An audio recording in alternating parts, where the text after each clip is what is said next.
Bismillahirrahmanirrahim. Assalamualaikum warahmatullahi wabarakatuh. Perkenalkan, nama saya Abi Wahdin, NIM C1K02001 dari Fakultas Pertanian, Prodi Budidaya Perairan, kelas A BDP. Di sini saya akan menjelaskan tentang UAS Biologi Umum, yaitu definisi ekosistem.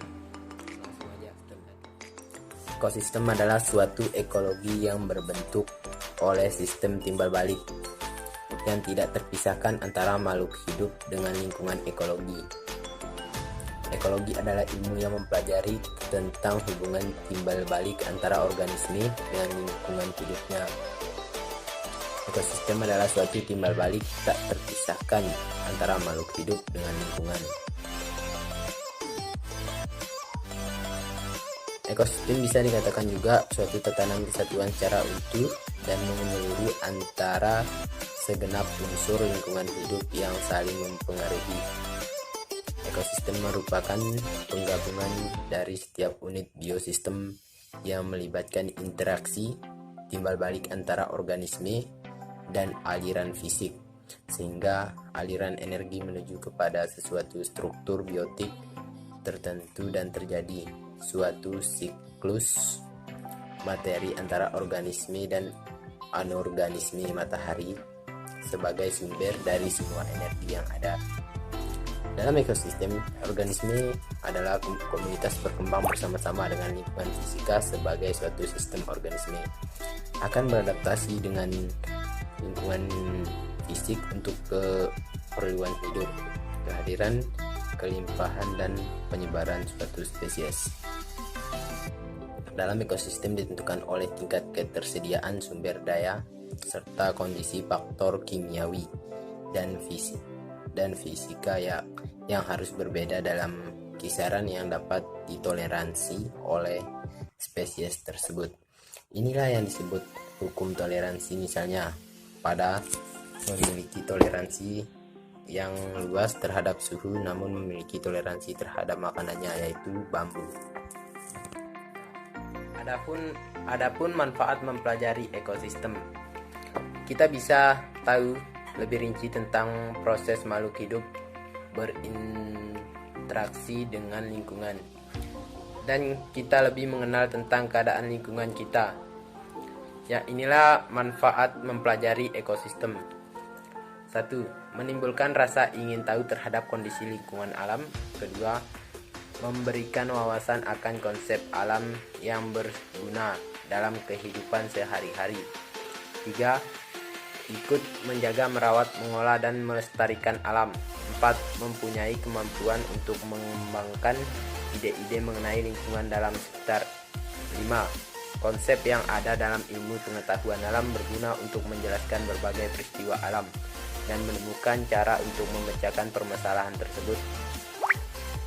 6.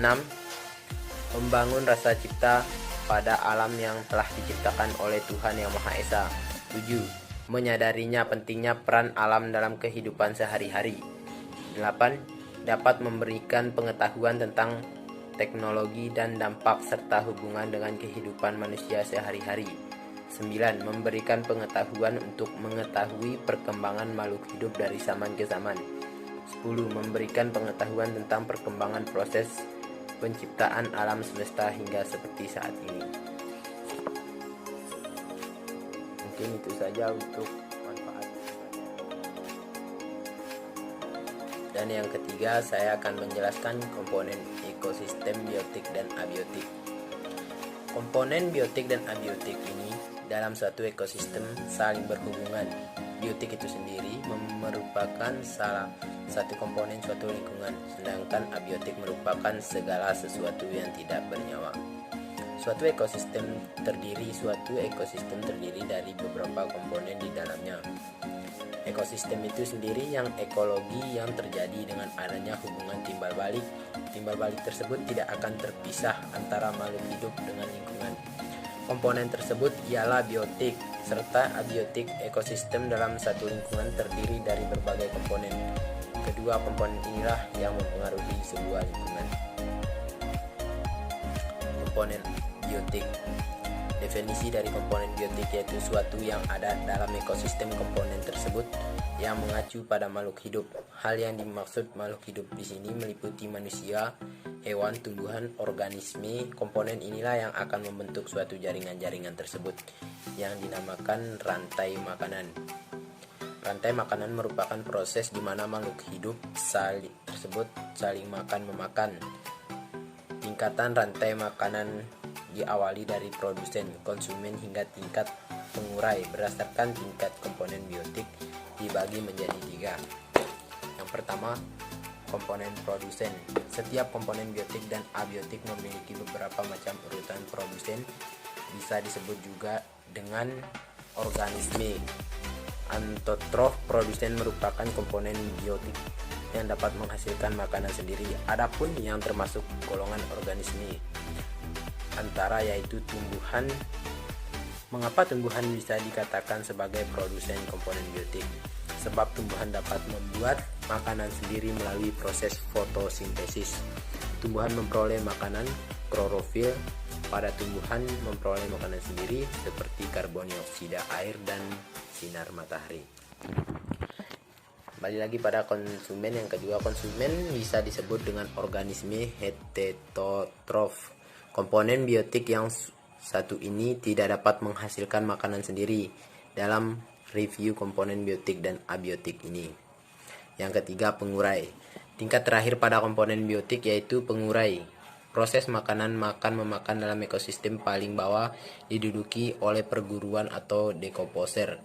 Dekomposer yang tak lepas dalam review komponen biotik ini bertugas mengurangkan sisa makhluk hidup dan suatu mati ini menjadi mineral dan unsur hara tanah. Tanpa pengaruhi semua tidak akan berjalan dengan baik. Ekosistem terjaga karena semua komponen bisa kembali menjadi sumber daya alam.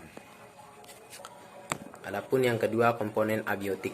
Definisi komponen biotik serta abiotik memiliki perbedaan yang jelas. Jika komponen biotik sudah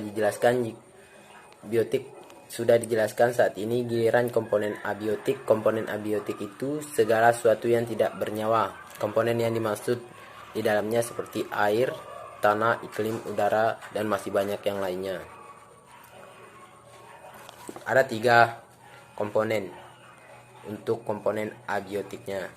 Yang pertama, air. Komponen air pembentukan sebuah ekosistem yaitu air. Air ini memiliki fungsi yang banyak dari makhluk hidup.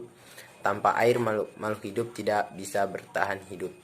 Yang kedua pun yaitu udara. Udara ialah sejumlah gumpalan gas yang memiliki lapisan atmosfer bumi. Fungsi udara sama pentingnya dengan air. Kadar oksigen di dalam udara diperlukan manusia dan hewan untuk bernapas, sedangkan tumbuhan memerlukan CO2 untuk membuat makanan. Yang ketiga, tanah. Tanah. Komponen abiotik lainnya yaitu tanah. Banyak organisme dari berbagai jenis yang mampu hidup di tanah, yang subur struktur, fisik, pH, dan komposisi mineral merupakan beberapa karakteristik tanah ini yang dapat membatasi penyebaran organisme. Definisi komponen biotik dan abiotik di atas memudahkan antara dalam membentuknya komponen penyusunan ekosistem terdiri dari biotik serta abiotik. Anda bisa ketahui betapa pentingnya keseimbangan. Oke, next. Soal nomor 4 yaitu daur hidrologi. Apa yang dimaksudkan dengan daur hidrologi ini? Daur hidrologi ini adalah merupakan salah satu hal yang terdapat di bumi. Hidrologi ini merupakan istilah yang digunakan untuk menggambarkan hal-hal yang berkaitan dengan air yang ada di bumi. Hidrologi juga sangat berkaitan dengan hidrosfer. Yang dimaksud dengan hidrosfer adalah hidrosfer merupakan lapisan air, dan air merupakan benda yang mempunyai siklus. Siklus sendiri merupakan sesuatu peristiwa yang merupakan lapisan air yang di permukaan bumi. Hidrosfer ini merupakan air, dan air merupakan benda yang mempunyai siklus-siklus sendiri. Merupakan suatu peristiwa yang berputar. Siklus yang berhubungan dengan hidrosfer ini disebabkan daur atau siklus hidrologi. Pada kesempatan kali ini kita membicarakan daur hidrologi, dan daur hidrologi juga dikenal sebagai siklus hidrologi. Dalam daun atau siklus hidrologi, air akan selalu mengalami perputaran dan juga perubahan wujud atau berbentuk selama siklus hidrologi tersebut berlangsung. Air akan mengalami gerakan dan juga perubahan wujud secara kelanjutan.